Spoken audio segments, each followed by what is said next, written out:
I have two children and one daughter. Her name is Mialana, and I have a son. His name is Ezekiel. And I was a young mom, and me and my husband, we did a pretty good job so far trying to make ends meet. And when we had our son, our youngest son, we noticed that he smiled right away. His eyes was wide open after he was born. But it wasn't until he was 6 months old that we noticed that he had a problem.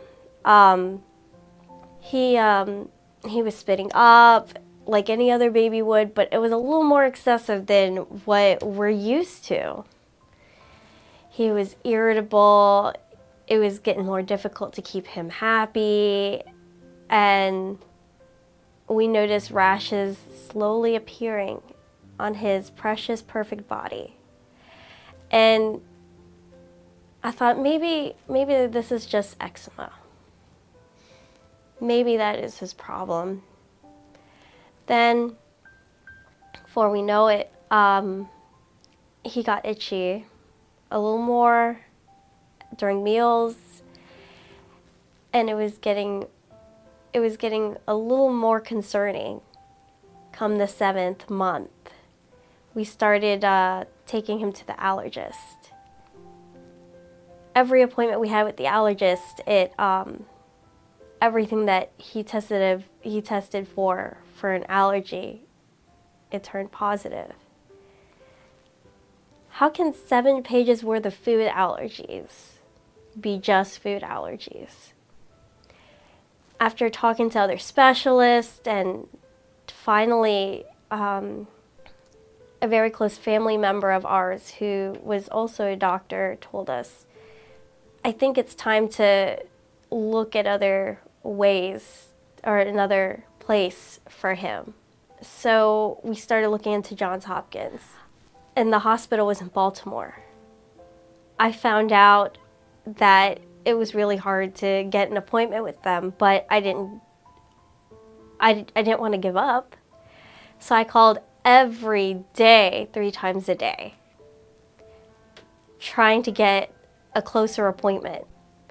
Come the week before Christmas, we finally got an appointment with a dermatologist, and we went to Johns Hopkins for the first time. And being from Virginia Beach, like this big city, it was a little overwhelming.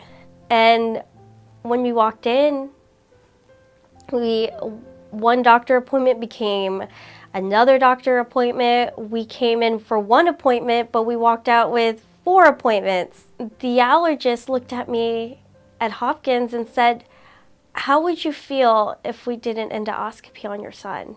And I looked at her and I said, do whatever you can to diagnose him. He's been already 2 years undiagnosed. We ended up staying and spending Christmas at Johns Hopkins. Our son was severely malnourished because of the lack of food that he was able to have. He didn't have a lot of food that he can add to his diet. Making the decision to do the feeding tube for our child, it was the most difficult decision, but it was also a blessing. When we went into Johns Hopkins, he was 19 pounds. Today, he is walking around at 32 pounds. And it was because we made the decision to leave and seek another way to seek treatment. After receiving that diagnosis that he has eosinophilic esophagitis, it's great to have a name, but once I found out there was no cure, it took my breath away. The type of formula he needed for his feeding tube was an elemental formula. This type of formula, we found out through looking and talking to other parents, Virginia was one of the states that didn't have a law that makes insurance companies pay for the elemental formula. After talking to other families, like, wow, these families are paying $3,000 a month just to feed their child. After talking to other families with other rare disorders, there's a bigger problem. Financially, it is difficult, and I'm blessed that my family was able to help us get help for my son. And I can't help to look around and say there's a lot of families that really need the help. I'm not the one to complain about an issue without being part of the solution. To be a part of that solution, I'm more of a person that looks at the bigger picture.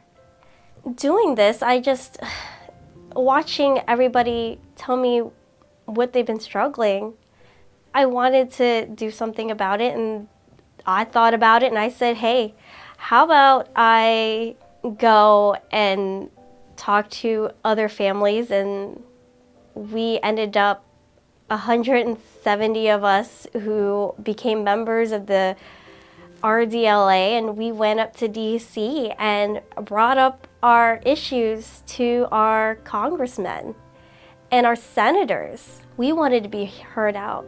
We wanted to be heard. Doing this, I've learned a lot of things. A lot of those patient advocates that were there standing with me, they have this spark in them. And I thought about it.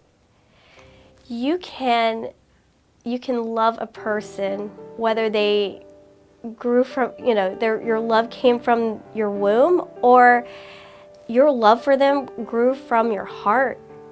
You have this responsibility to be part of your community and make the community better.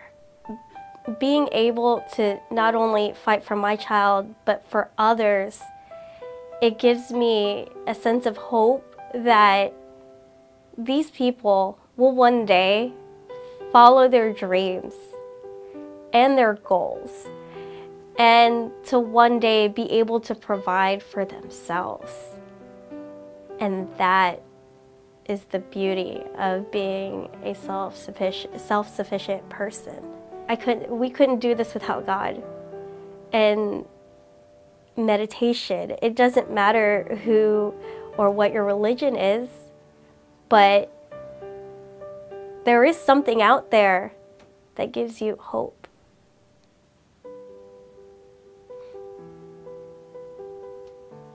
Thank you.